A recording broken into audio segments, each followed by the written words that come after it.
ये कोई मामूली वारदात नहीं, ये कानून को सरेआम रौंदने की खुली चुनौती है। पिता की तेहरवीं, जहां शांति, संस्कार और मौन होना चाहिए था, वहीं दबंगों ने लाठियों और धारदार हथियारों से खून की भाषा लिख दी। यूपी के मोपा में बाइक सवार दरिंदों ने बेटे को घेरकर पीट पीट कर मौत के घाट उतार दिया और जो उसे बचाने दौड़े उन्हें भी लहूलुहान कर दिया। सवाल सिर्फ एक नहीं, कई है। जब मातम के घर में भी जान सुरक्षित नहीं है, जब तेहरवीं की शोक सभा के पास दूसरी अर्थी सजा दी जाए, तो फिर कानून किसके लिए है? क्या दबंगों के लिए नियम अलग है या फिर इंसाफ अब भी पावर और दबाव का मोहताज है? आज महोबा पूछ रहा है, कानून जिंदा है या सिर्फ कागजों में दर्ज है? नमस्कार, आप देख रहे हैं नेशन नाउ समाचार और मैं हूं आपके साथ शुभी शुक्ला। देखिए हमारे साथ है विशेष खबर महोबा से। महोबा जिले के अजनौर थाना क्षेत्र के लेवा गांव में सोमवार की शाम जो हुआ उसने पूरे इलाके को झकझोर दिया।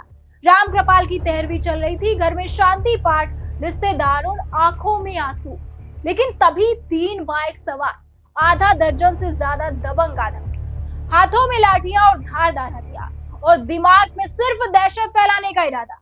आते ही 25 वर्षीय विकास को घेर लिया। बिना किसी चेतावनी के ताबड़तोड़ वार, चीखे गूंजी, खून बहा और इंसानियत दम तोड़ती दिखी। विकास को बचाने दौड़े उसके भाई आकाश और परिजन, तो दबंगों ने उन पर भी कहर बरपा दिया।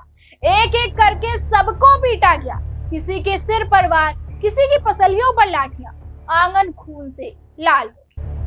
इस निर्ममता में विकास ने दम तोड़ दिया।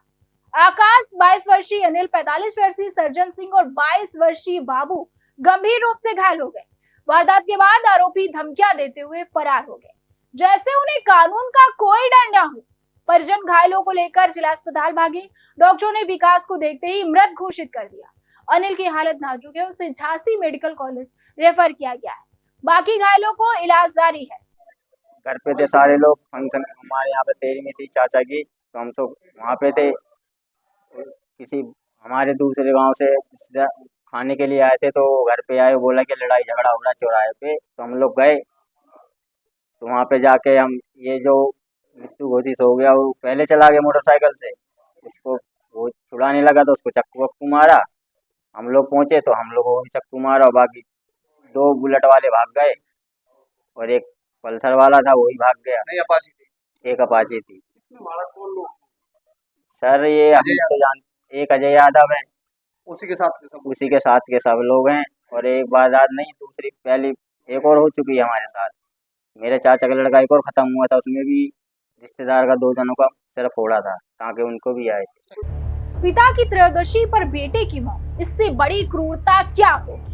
सूचना मिलते ही पुलिस के आला अफसर हरकत में आए। रविकांत गौंड और अरुण कुमार सिंह भारी पुलिस बल के साथ अस्पताल पहुंचे। शव को कब्जे में लेकर पोस्टमार्टम के लिए भेजा गया।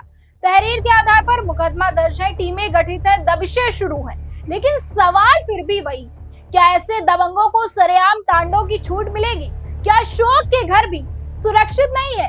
और कब तक अपराधी कानून को ठेंगा दिखाते रहेंगे? पुलिस कह रही है गिरफ्तारी होगी, जनता पूछ रही है कब होगी?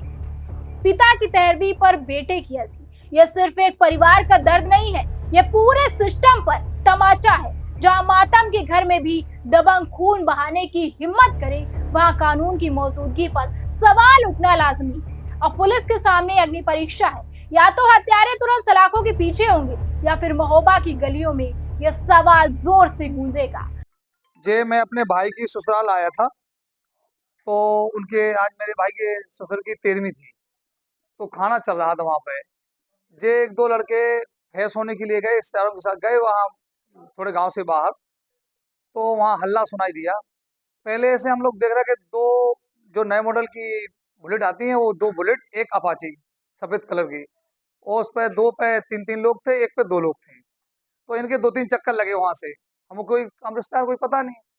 अब भाई हल्ला सुना वहां पे, जैसे भागते गए तो इन लोगों को मार रहे थे, वो लोग मारते, हम लोग पहुंचे, बचाया, तो उन्होंने चाकू से हमला किया है। इसके बाद कुछ लोग भाग गए, एक को पकड़ पाया हम लोगों ने, तो पुलिस से उसको ले गई। और एक गांव का लड़का था, तो हम सोचे थे बेचारा, तो वो भी अजय नाम है उसका, और उसके पिताजी का मंगल नाम है, गांव का ही, लेवा का ही यादव है। कानून किसके लिए है और दबंगों के लिए क्यों नहीं है? पीड़ित परिवार इंसाफ मांग रहा है। इलाका दहशत में है और अब पूरा प्रदेश देख रहा है। क्या तेहरवी में बहाए गए खून का हिसाब होगा या यह मामला भी फाइलों में दफन हो जाएगा? इंतजार अब नहीं, कार्यवाही चाहिए। बने रहिए हमारे साथ और देखते रहिए नेशन नाउ समाचार।